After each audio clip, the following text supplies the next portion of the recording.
Grabitja e ndodhur në qytetin e Lezhës është shoqëruar më me frikë dhe panik jo vetëm nga familjet e dëmtuara, por edhe nga qytetarët e Lezhës, e sidomos të zonës ku ndodhi grabitja. Banorët janë shprehur se ndihen të pasigurt dhe nga ana e policisë duhet të shtohen patrullat që lëvizin në qytet gjatë orëve të natës, ku në shumë pjesë të qytetit grabitjet ndodhin edhe më lehtë si pasojë e mungesës së ndriçimit publik. Asgjë tjetër nuk mungon këtu, po që patrulla natës asnjë vjedhje nuk bën në çdo pallat.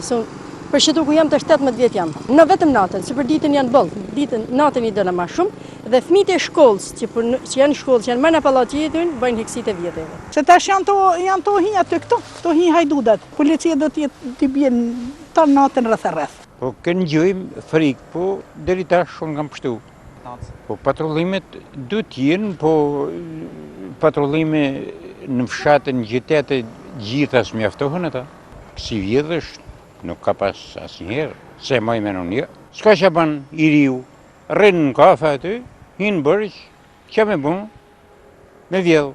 Grabitja me maska që ndodhi në Lezhë ishte e treta për këtë vit, por ndryshe nga të dyja rastet e para, policia e këtij qyteti mundi që në kohë rekord të arrestonte një prej të dyshuarve i cili ka pranuar edhe autorsinë e krimit, ndërkohë që po punohet edhe për ndalimin e personit tjetër, i cili është identifikuar nga policia lokale.